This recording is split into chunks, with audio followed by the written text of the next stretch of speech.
Ya, pembuluh darah yang berwarna biru ini dan besar ini adalah pulmonary trunk atau aorta pulmonary.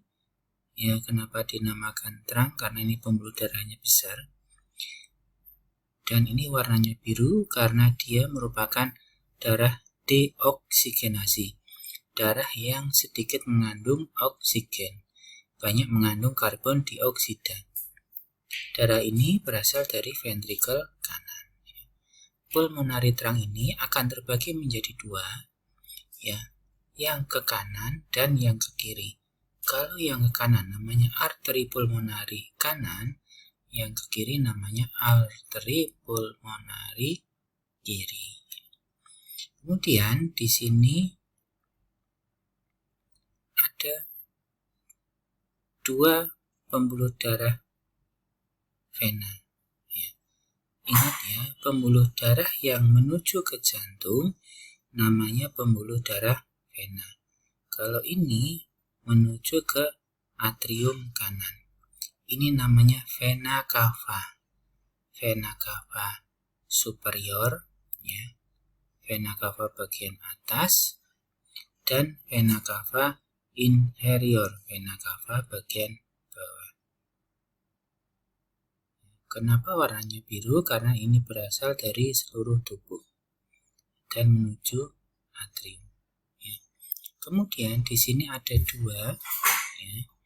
Ini adalah vena, ya, vena pulmonal kanan. Kenapa namanya vena pulmonal kanan?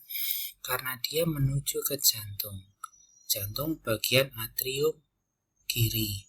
Kemudian dia berasal dari pulmonal, dari paru-paru. Paru-paru bagian kanan. Nah, kemudian di sini vena pulmonal kiri. Warnanya apa? Warnanya merah. Kenapa merah? Karena dia membawa oksigen dari paru-paru. Kemudian di sini ada yang namanya arteri koroner, ya.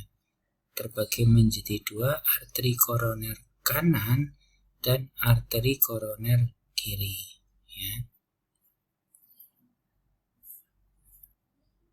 Nah, ini kalau jantung dilihat dari belakang, ya. Kalau jantung dilihat dari belakang, ini akan tampak bahwa pembuluh darah yang besar akan terkumpul di atas. Nah, inilah yang namanya basal, ya. Jadi pembuluh darah yang besar akan mengumpul di atas, ya. Ini daerah basal, ya. Ada aorta, ada arteri pulmonal kiri, ada vena cava superior, vena cava inferior, ya. Di sini semuanya.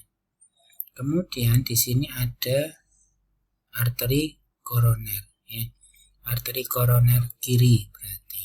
Ini terletak di bagian belakang. Kemudian ini yang tampak luas adalah ventrikel kiri, karena ini kita lihat dari belakang. Ingat ya, posterior, belakang. Oke, kita lanjutkan. Ini adalah lapisan pembungkus jantung. Jadi, masing-masing organ mempunyai pembungkus atau mempunyai pelindung.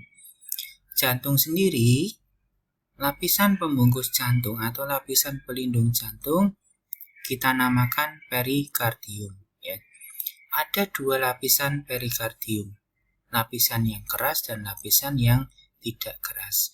Lapisan yang keras namanya fibros, ya, perikardium fibros, dan yang tidak keras serous perikardium. Fibros perikardium ini dia yang menempel di organ-organ sekitar jantung seperti diafragma dan tulang. Kalau serous perikardium dia yang menempel di otot jantung. Ada dua serous perikardium. Yang pertama adalah parietal perikardium, yang kedua visceral perikardium, ya. Ingat ya, di sini ada yang namanya parietal. Parietal itu berarti bagian terluar. Kalau visceral bagian dalam, ya. Jadi cara mengingatnya, kalau visceral perikardium berarti lapisan jantung bagian dalam, parietal perikardium lapisan jantung bagian luar.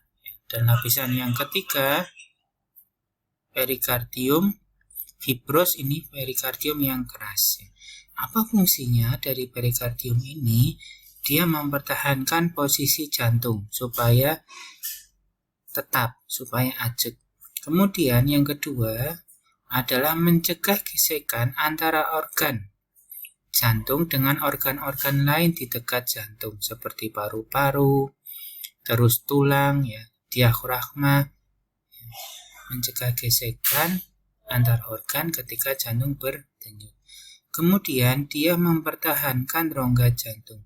Supaya apa? Supaya rongga jantung tidak mudah terdesak oleh organ-organ lain.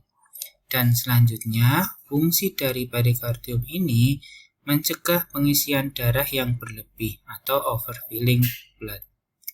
Baik, perikardium kalau kita perbesar, kemudian kita iris, akan tampak seperti ini.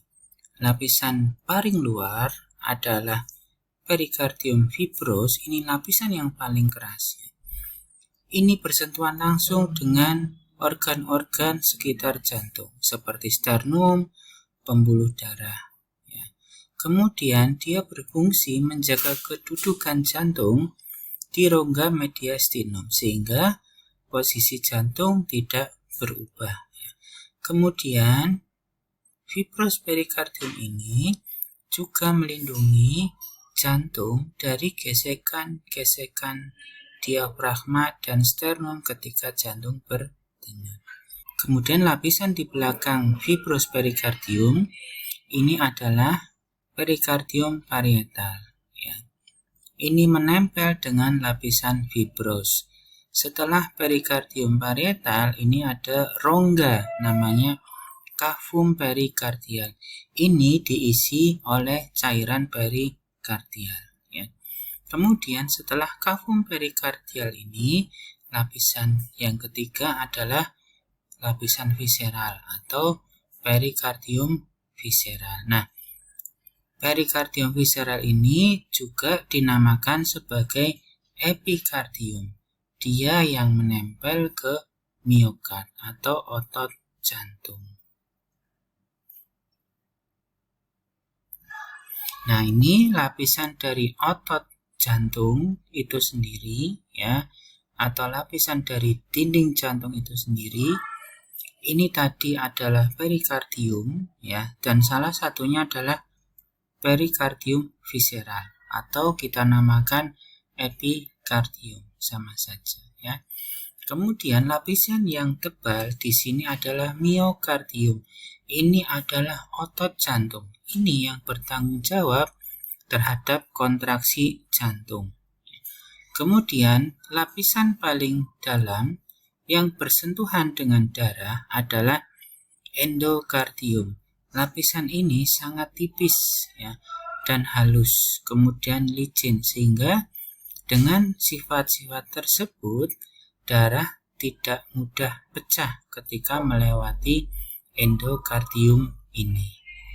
Bisa diamati lapisan paling luar perikardium fibros, kemudian diikuti oleh parietal perikardium, diikuti oleh cavum perikardium, diikuti oleh perikardium visceral atau epikardium, kemudian diikuti oleh miokardium, dan yang paling dalam adalah endokardium.